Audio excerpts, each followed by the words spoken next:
Welcome to the twisted world of Clock Tower, a franchise where you don't fight your fears, but you run from them.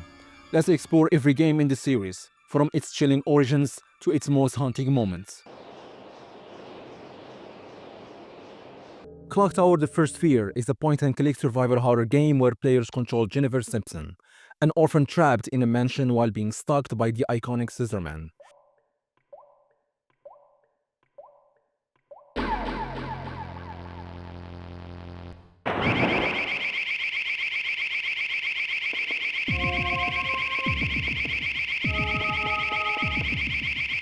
The game emphasizes exploration, puzzle solving, and invasion over combat, with multiple endings based on player choices. Its cinematic presentation and constant tension help define the series' unique identity. The game was later enhanced and ported to other platforms, but remains a cult favorite.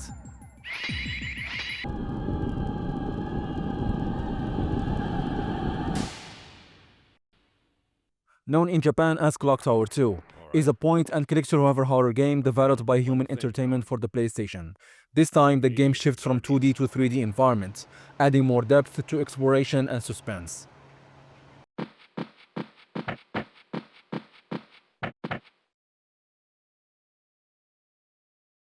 It continues the story of Scissorman's return following the incident at the Burroughs mansion. Players primarily control either Jennifer Simpson or Helen Maxwell, navigating through various scenarios that unfold based on their choices.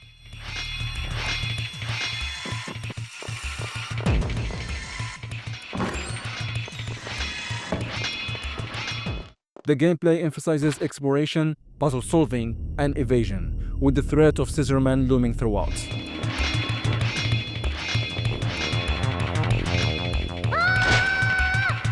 Alan Hale.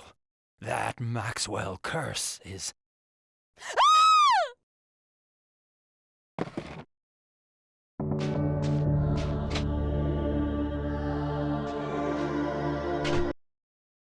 Clock Tower 2: The Struggle Within, known in Japan as Clock Tower Ghosthead, is a point-and-click survival horror game for the PlayStation, and the third entry in the Clock Tower series.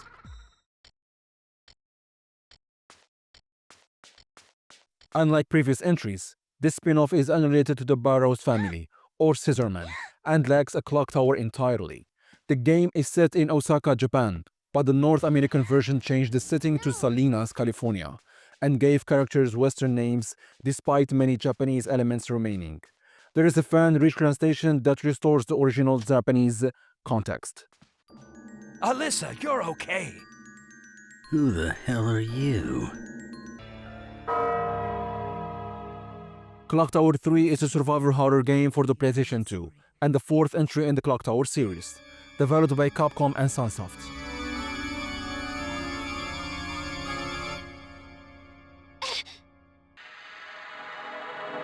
The game follows Alyssa Hamilton, a girl who travels to the past through supernatural realms, where she is pursued by sadistic serial killers.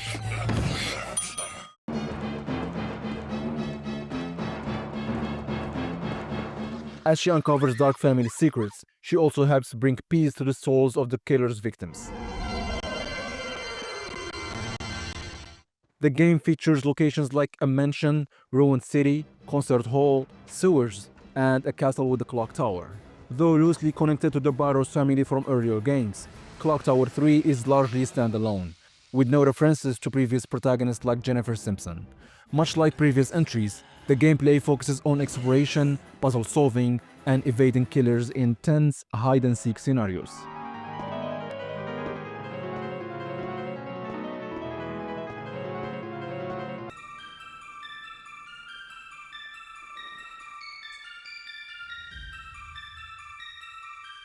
Clock Tower Rewind brings the 1995 Super Famicom classic to modern platforms, with its first official English release, offering a faithful preservation of the original's atmospheric horror.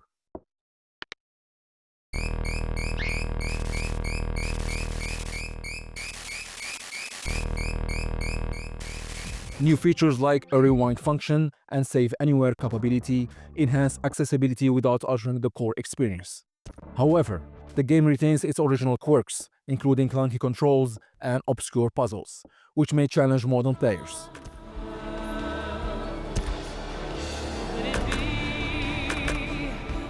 Bonus content such as motion comics and historical extras adds value but feels disconnected from the main game.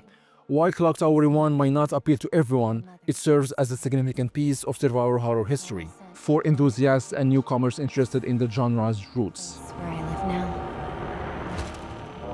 The mansion, known as Clock Tower. I'm not finished yet. If you really enjoyed the Clock Tower games, there are two spiritual successors you should know about: Hunting Ground and NightCry.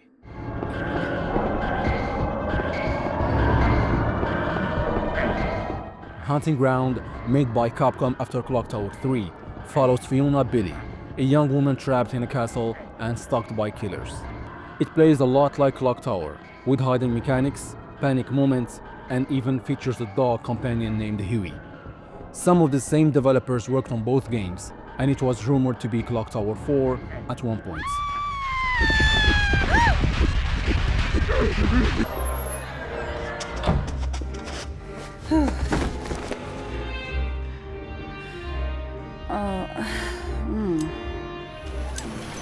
NightCry, on the other hand, was directed by Clock Tower creator Hifumi Kono.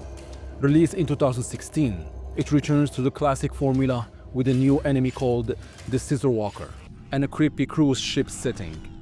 It's a modern take on the original style. While not officially part of the series, both games carry on the Clock Tower legacy in their own ways, and they are well worth checking out.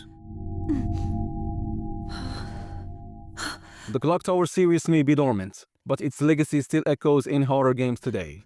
I'm Sam, thanks for watching, and I'll see you in the next one, if you make it out alive.